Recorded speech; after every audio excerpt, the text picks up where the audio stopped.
Hey guys, how's it going? Video update today on something pretty exciting. Yesterday, people started finding in their Tower Hobbies Speed Mart magazine that Axial has a new car coming out, and we think that this was probably a leak. Now, Axial is based out of the LA area, Tower Hobbies out of Champaign, Illinois. They do have separate marketing departments, and there was probably some sort of disconnect. Axial normally has these big releases with high production value videos, lots of info, great pictures, the whole deal. This time, one little picture with a little blurb and a price tag got leaked in the Speed Mart magazine. This picture shows the new Axial RR10. This is a bomber fab style and wrapped vehicle that is a replica of Randy Slaussen's KOH winning rig. Now, Randy Slaussen, for those of you who don't know, he's the owner of Bomber Fabrication. They build some awesome looking cars. Randy is one of the OG 13 from King of the Hammers. One of the very first year they ran King of the Hammers, there was 13 guys who ran it. They're called the OG 13. Now, Randy has won 2 times in King of the Hammers. Last year in 2015 was the most recent one. Now, this new rig, the RR10 is what Axial's calling it. Great looking rig. Like I said, model or replica of Randy Slaussen's rig. It does look like it's basically the Wraith drivetrain underneath, with the exception of it is 14.8 inches in wheelbase, so a little bit longer, about an inch longer overall. And it looks like that's mainly due, or partially due anyway, to the addition of running the rear trailing arms off of the Yeti. For the rear. So it's got the trailing arm rear suspension, which should be awesome. It's what Randy runs. It looks great. We've had a lot of fun running it in the Yeti. We know that there's option parts available, both from Axial with their link plates or full aftermarket replacement links like from Vanquish. It should be a lot of fun. It's got a brand new set of BFG marketed tires on it. They've got the same tread pattern as the new Yeti trophy truck. Now the trophy truck runs those 2.2 3.0 wheels. This one, regular 2.2 inside and outside, running a Walker Evans style beadlock wheel like we've seen from Axial before. Now we know those bead locks have had some bead holding issues in the past, but they do get the job done. So that's exciting. The drivetrain, the axles, again, it looks like the AR60, with the exception of it looks like there is a new diff cover on the front. That's basically all we can see. Again, we've got one picture and a little blurb next to it. The price is shown at $399. Now, for that price, I'm going to guess that it's going to be a brushed model. $399. You know, the Deadbolt is $299. Their cheapest one that they have, and that's no licensing, no branding, anything like that on it. It's just their bare bones car.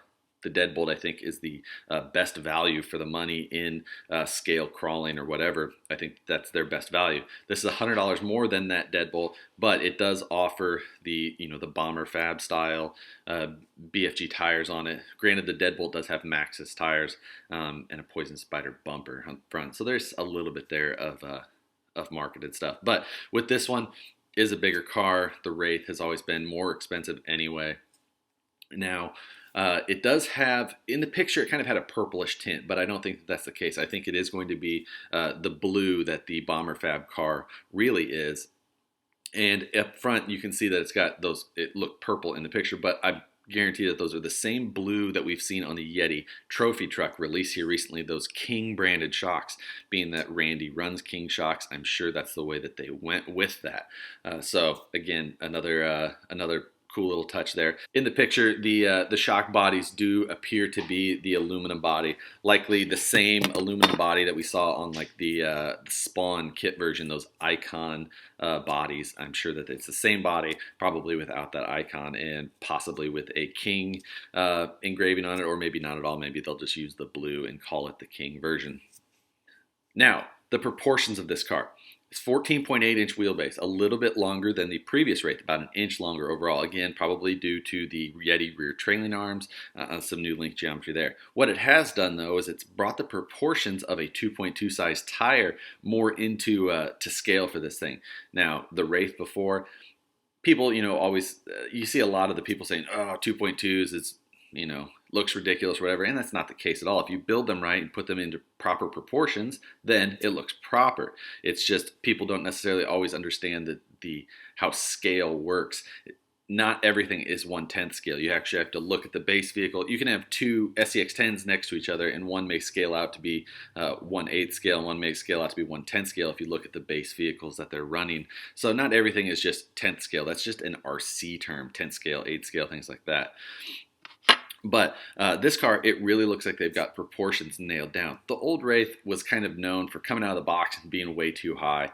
That was kind of the times that it came out. You know, it's been a long time since the Wraith came out, and it always had that higher ride height and things like that. So this one, it looks like they've really kept that ride height low, where we always took our Wraiths, lowered them down, the whole deal. Axial's, they know that that's the way things go now, and it's just as they go, they're making those updates. This car overall is one of the best looking cars that I think Axial's released ever. The Yeti was extremely exciting when it was being released, but in the end, I think my heart lies with the solid axles. So this thing is the most excited I've been for a new release from Axial in a very long time. Now, in the rear, in the picture that we've seen, it does not look like there's any sort of rear sway bar. I'm sure that there's going to be provisions to mount a sway bar. Axial knows that a lot of us are running sway bars and all of that, so I'm almost positive that there's going to be some sort of provision to mount that. If I was to guess, it would be the Yeti rear sway bar set that you can just throw in there. They're making those, you know, they're making all kinds of those things. They've got different sets and things like that for them. Before, they just had the old style Wraith set. I would just guess that they're going to go with the Yeti version now, though. I don't see any clear provisions in the front for a sway bar, but it's hard to say. They could all be tucked in there. Now, one thing is, with this, they are going to run, it looks like that same Spawn 2D interior, or maybe it's a full new interior that's just that Spawn 2D, or not 2D, kind of half 3D style, torso up, that pan. I do like that style of interior. The Wraith interior before, the full depth 3D one, the most scale interior Axial's ever made. I mean, it's a full depth 3D, full seat, whole deal. But I do actually like that cap style. It gives you so much room underneath, so much more room for activities. But you know, you've got room for all of your electronics in there, the whole deal. You can put it nice and low. You don't have to worry about trying to smash everything up front. I just like it. I do like performance of these cars, and it's just kind of that nice mix.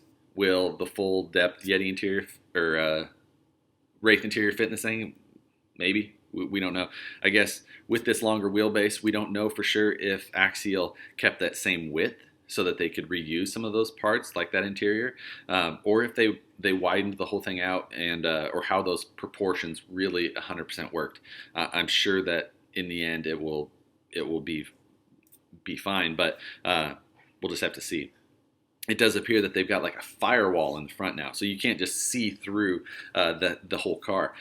Another nice little touch there. Looks great. I do like it when you can't necessarily see right through the whole chassis. It does lose a little bit of luster from you when you can see those type of things.